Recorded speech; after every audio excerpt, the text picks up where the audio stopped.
वंदे पुरुषोत्तमम। वंदे पुरुषोत्तम।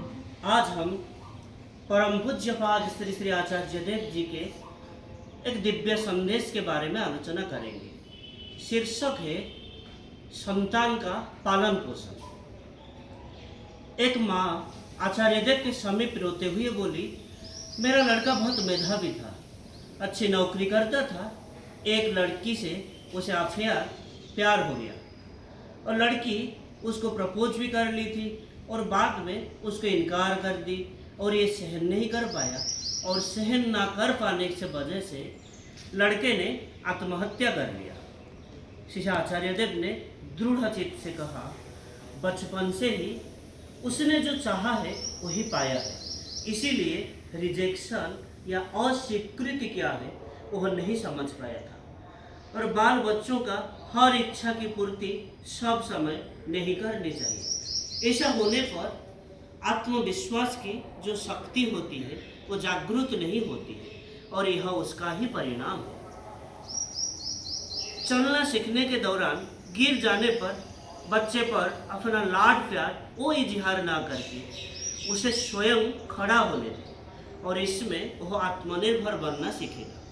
जीवन के बृहत्तर क्षेत्रों में सारी चाहतों का पूर्ण नहीं होने पर वो टूट नहीं पड़ेगा। हम लोग अनेक समय जो झमेला झंझट उससे बचने के लिए बच्चे जो मांगते हैं वही दे देते हैं, वह ठीक बात नहीं है। पुनः सब समय मना करना भी ठीक नहीं है, सामंजस्य रखना होगा सब कुछ में और इससे उसकी जो प्रतिरोध क्षमता वो बढ़ जाती है।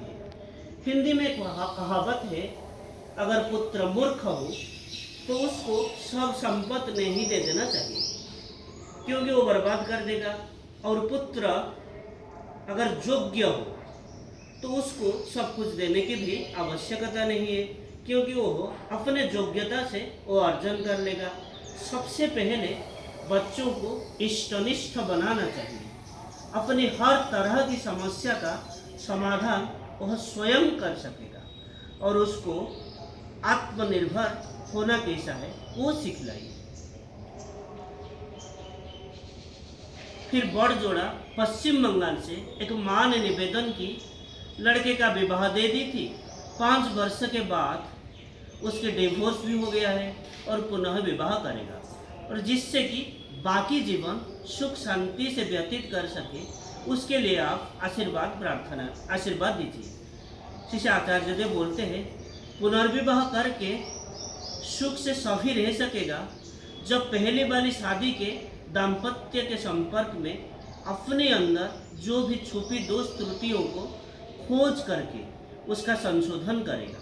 नहीं तो और एक लड़की का जीवन भी बर्बाद करके बाकी जीवन में सुख नहीं मिला यह कहकर दूसरे पर दोष मढ़ने से कोई फायदा नहीं होगा।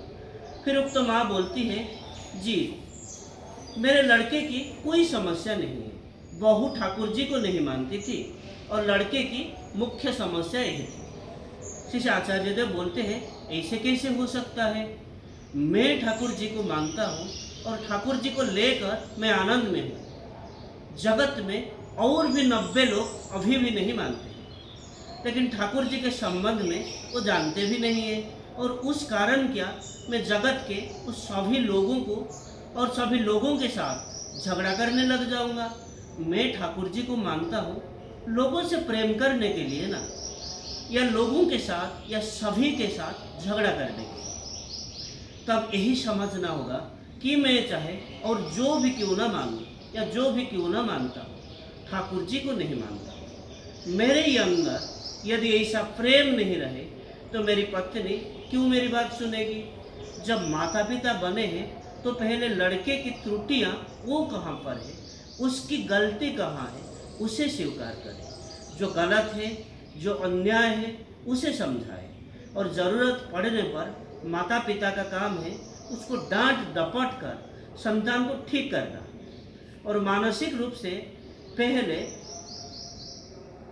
न्यूट्रल होकर ये देखने की ज़रूरत है कि लड़के के किस गुण के पीछे कहाँ त्रुटियां छुपी है।